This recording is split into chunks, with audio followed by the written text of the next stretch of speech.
Labour MP at the next election. Okay, what's your motivation?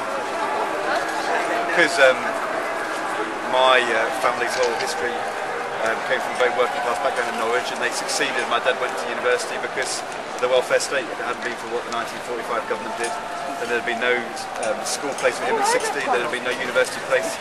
His dad died when he was young, and his mum was a widow, and they would have had no chance if it wasn't for a Labour government. So I sort of think it's my job to try and carry on doing that in the 21st century. How can a Labour government justify immoral wars in Iraq and Afghanistan and the suffering of Palestinian people?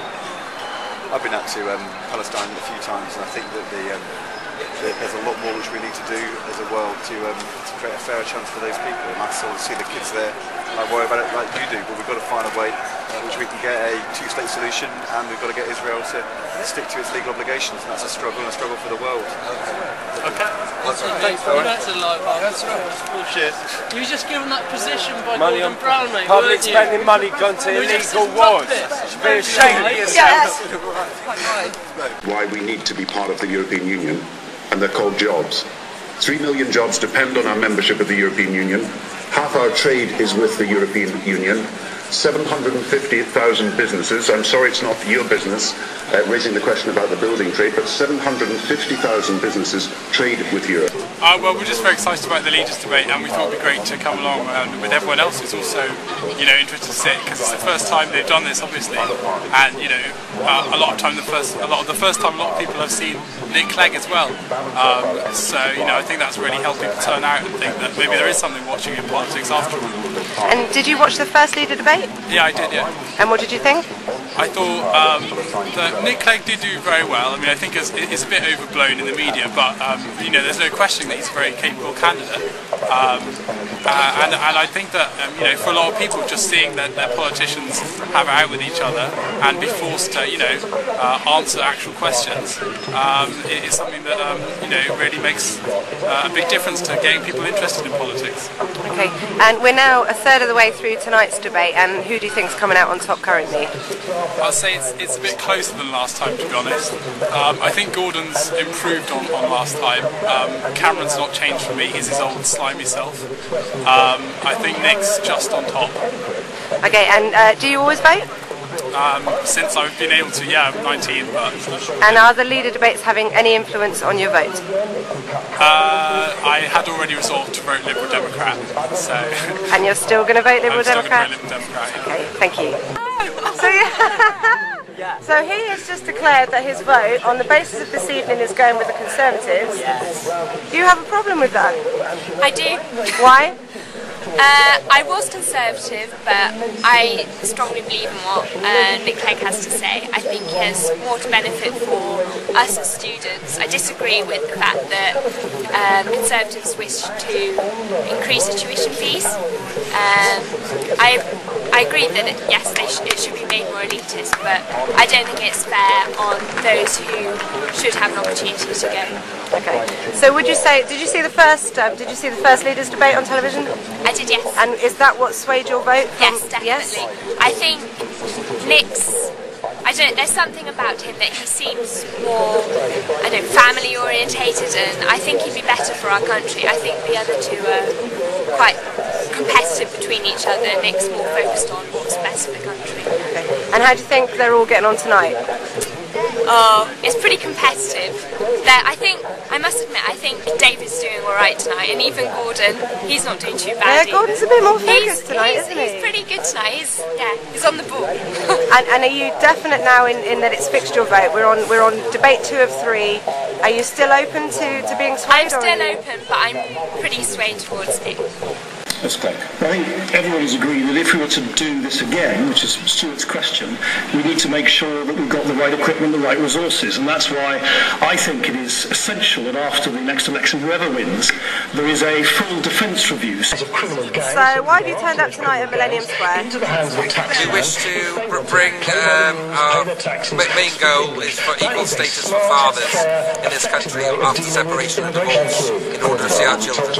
And how important do you think that is for tonight to be a platform for that demonstration for you? It's very important. You know, everyone in the whole country is looking at this. People are talking about the broken society, breakdown Britain, certainly the Tories are. So we think if you plug fathers back into families, it will sort all the symptomatic problems that are going on with society today. And you've been watching tonight's leaders' debate with interest. Is it swaying your vote at all? How are you guys thinking you're going to vote this year? No, it's, well, the only party I suppose I'd vote for would be the Tories, because they're the only ones with anything near what we're asking for, although they're not giving us what we want. Labour, 13 years, absolutely no change there, and the Lib Dems don't have any policy in their manifesto. So you're pretty stuck on who you're going to vote for based on this motive? Well, I'll be voting Tory, but we need to work on the Tory party. They're not giving us equal status. Everyone else has got status, equality in society, but dads don't. Who do you think's winning on tonight's debate? Clegg, easily. Yeah, easily. He had the advantage with Iraq, and the others haven't. Yeah. He's winning on the EU. David Cameron is not winning on that point, obviously. So are these policies that are important to you in your decision to vote? Yeah. And if you don't mind me asking, I'm going to go one by one. Are you going to vote in this general election? Yes. And who are you going to vote for? Lib Dem. Yes, Liberal Democrats. Yes, and Lib Dem all over. All over. And have your decisions to vote Lib Dem in any way been influenced by the televised debates so far? Not really, no. Always been Lib Dems? Yes. Although, when their support went higher and it became more obvious that they're going to do quite well, I did sort of sway, because before it always seemed like they didn't have a home in hell, whereas now when it does, it seems more reasonable to expect them to win. Kind of a communal. Well, it's reasonably interesting. I think it's kind of a unique thing, and so it's not often that you get high-profile people in Bristol. So I think it's the first year this kind of thing has happened, and I think it's fantastic that Bristol is basically a part of history, and I think it's great having this big screen, the like communal atmosphere. It's a bit like the World Cup, I guess. And yeah, we don't have Sky at home. Sorry. And we're just here to like cheer on Nick Clegg. Which leads me gently into my next question. Yeah. Are you all going to vote in this general election? Yes, all going to vote. Yeah? And have your votes been influenced at all by any of the leader debates on television?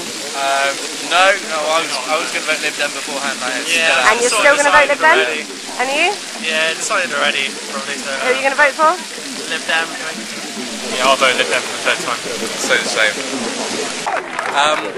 I like definitely the way Nick Clegg argues his points. I think Gordon Brown makes some very good points as well.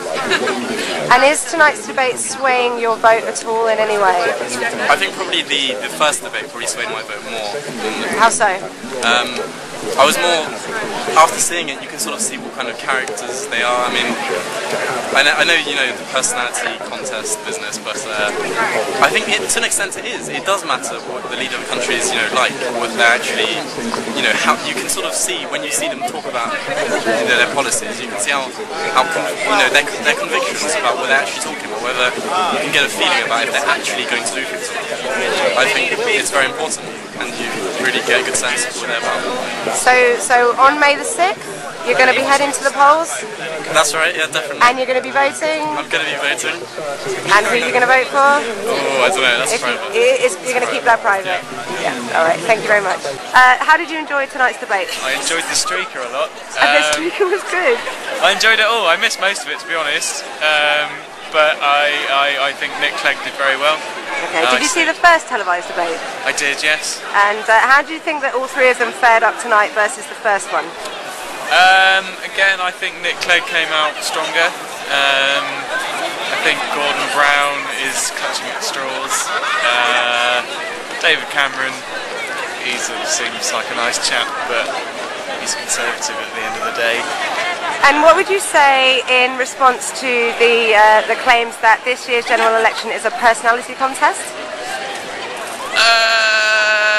Yes, I think it probably is turning out that way. It shouldn't be really, but I think people sort of attach themselves to personalities, don't they? So. And have the televised leader debates or the media in general influenced your vote at all? No. No. You've always voted Lib Dem. Lib Dem, and you're going to this year? I'm going to vote Lib Dem.